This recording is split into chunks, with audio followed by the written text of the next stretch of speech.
What parameter should I be looking at to reduce the size of a MOV file?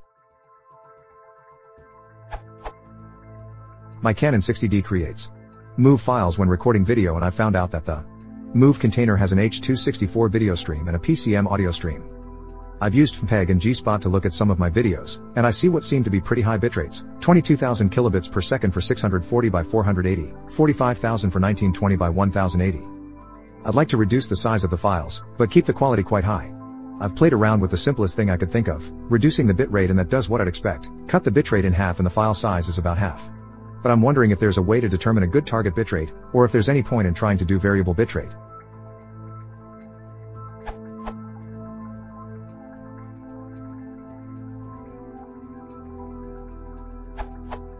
But I'm wondering if there's a way to determine a good target bitrate. A good target bitrate is the bitrate that either is supported by the network you're streaming the material from, for example a 3 grams network, home Wi-Fi, etc., which is pretty easy to calculate. Looks good to you, which is a very subjective measure. 22 Mbits/s or 45 Mbits/s are indeed quite high for the average user, and especially for already compressed video like H.264. You could definitely go ahead and reduce the bit rate to a sane value, always with regards to how much storage capacity you can afford and how much quality you want to lose. You could also resize 1080p video to 720p if you don't really need the size or don't have the processing capability to edit it. Or if there's any point in trying to do variable bitrate. The point of constant bit rate is to adapt to a streaming media scenario where there's a bottleneck that limits the maximum bit rate of the transmitted video. In today's multimedia world, this doesn't necessarily make sense anymore. When you squeeze a video into a constant amount of bits per second, you basically tell an encoder to always use the same amount of bits to encode the same time frame. Is that the best approach? As you may have guessed by now, it's not. Quoting the CRF guide from Handbrake, I will come back to this later. The eye perceives more detail in still objects than when they're in motion. Because of this, a video compressor can apply more compression, drop more detail when things are moving, and apply less compression, retain more detail when things are still. Subjectively, the video will seem to have higher quality. So, it does make sense to use variable bit rate whenever you can. It will make the video look better, even at the same file size of a constant bit rate video. Even more so, most encoders, the most famous one being X264, often perform very bad when you tell them to use a constant bit rate. It's better to give them a bit more freedom in the sense of how many bits they want to spend on a frame. After all, that's the job of the encoder, and not you. And that's called constant quality. Enough of that. What does that mean in practice? If you use ffmpeg to encode videos, then you're already using a good enough tool.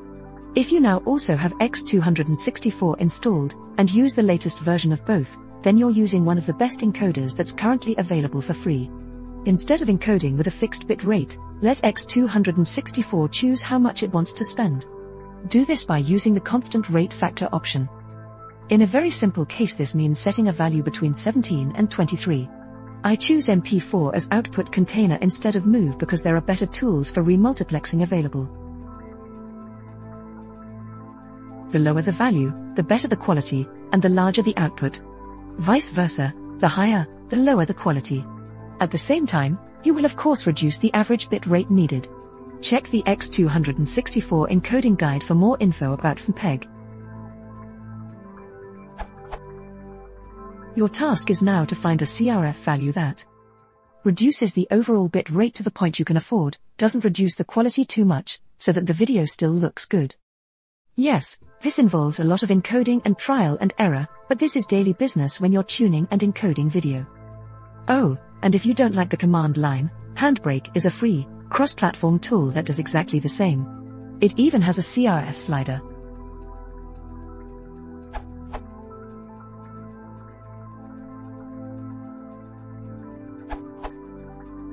Try Handbrake Li. I wanted to shrink some MOV files and didn't care to learn all the details about video options. Handbrake Li is what I used. The presets are nice. Handbrake offers hard-coded, factory-fresh presets that are exactly the same as the built-in presets in the MOV. In my case, this worked nicely.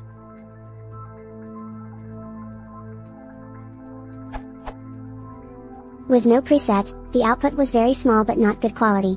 The normal preset looked good to me, but you can see other available ones with Handbrake preset list, or tweak all the options yourself if you prefer.